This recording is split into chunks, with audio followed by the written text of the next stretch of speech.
Кызамыкка каршы эмдөө боюнча кошумча кампания. Урматтуу ата-энелер, Талас, Нарын, Ысык көл жана Баткен облустарында кызамыкка жана кызылчага каршы кошумча иммунизация боюнча кампания уланып жатат. Өлкөдө кызамыктын жайылышын азайтуу жана оорунун жаңы учурларын алдын алуу үчүн Саламаттык сактоо министрлиги 9 айдан 7 жашка чыккан балдарга кызамыкка жана кызылчага каршы кошумча эмдөө жүргүзүүдө. Эмне үчүн 9 айдан баштап 7 жашка чыккан балдар тандалды. Энеден өткөн иммунитет бөбөктү болжол менен 6 айга чейин коргойт. Бирок убакыттын өтүшү менен иммундук коргонуу алсырайт. Ошондуктан 6 айдан кийин баланын жеке иммунитетин калыптандыруу жана аны кооптуу инфекциялардан эмдөө аркылуу коргоо зарыл.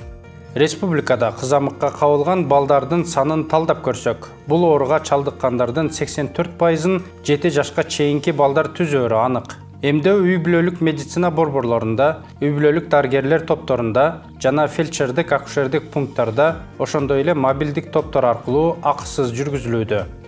Кошумча иммунизациянын алкагында балдарды эмдетиңиз.